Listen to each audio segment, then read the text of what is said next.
So is there something that Hollywood doesn't get about America? Joining me now, 2017 People's Choice Award nominee, Tim Allen. Yes, there we go, yes. Who stars in ABC's, thank you, Jess, better late than never. It stars in ABC's Last Man Standing, which airs on Fridays at 8 p.m. Eastern. This is your chance. Show him the jacket. Look at this promo, ABC. Whatever you're paying him, it's not enough. ABC, 8 p.m. There we go. Got it. That's what it's all about. I got to go. So, Gigi Hadid mocking our next first lady, appropriate or not? I don't think it's appropriate in that venue. But again, this is I'm not a spokesman for Hollywood. I'm a comedian. Right. So I get to tour around the country and I do comedy and I do a show that leans. We have a point of view. I think your character is a conservative. Well, at point of view, but it's written by liberals. We have a liberal staff. We have conservatives. That goes without saying.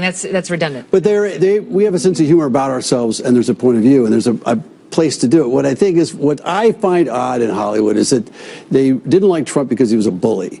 But if you had any kind of inkling that you were for Trump, you got bullied for doing that. Mm-hmm. And that's where it gets a little hypocritical to me, is that you can now bully people, and you're always on the defense with this, but mostly what I'm finding is there's no source material for comedians. Like, if I want to find a joke on the show, we go upriver to find the joke, and there's no, like, he was against homosexuals somehow. And I said, where did you...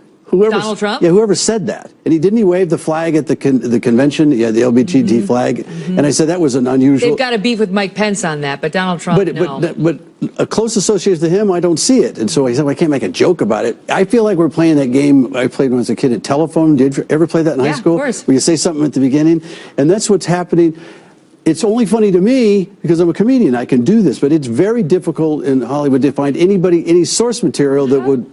Well, how are you surviving there as somebody who's, you know, on TV as a conservative? Well, I might not after tonight. Outed himself as open to Donald Trump's ideas, because there are a lot of actors, I know many of them, who are part of the Hollywood conservative underground, and they do not reveal that they lean right at all. I'm really an anarchist.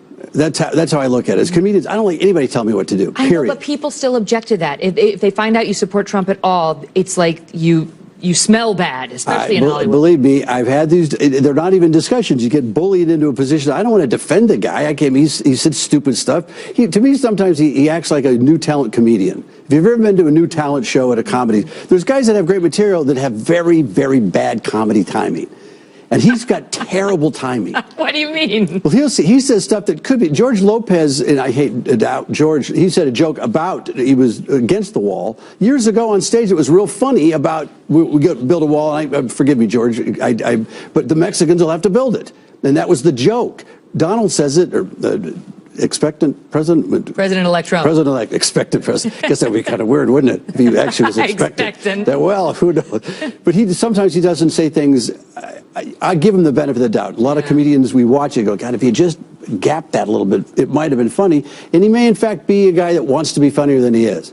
That doesn't matter. I look at a larger view. I don't like people telling me what to do. If you think this government works good the size it is, I'm one of these guys, just make it smaller. Who on that dais wanted to make it smaller? I'm not so sure that he does, because he has a long line of being a Democrat, but at least it was a shot at making things smaller. I don't know, fiscal realist, rather. What about all the infrastructure spending he wants to do, and he doesn't want to cut entitlements other than Obamacare? I don't know. Then you get these little red flags go up. I'm not sure what exactly has happened. Certainly for a Democrat, you should be happy about this. He's not that. Some of those spending. They could have wound up with Ted Cruz. Don't start that. When you're talking about social issues, I mean, they would have liked him a lot less. Somebody said, one comic, it looked like he had a milk allergy, the way he talked. He had some. He's got to take some antibiotics or something. Didn't he seem like he had some kind of do one of these things? Poor Ted.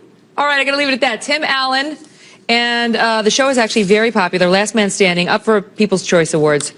You've got our vote. Yeah, there we go. Wait, let me give you Better late than never. Can I give you a joke? Yeah, great. This is what I said. They're making LA's come up with safe space for people that voted for Trump.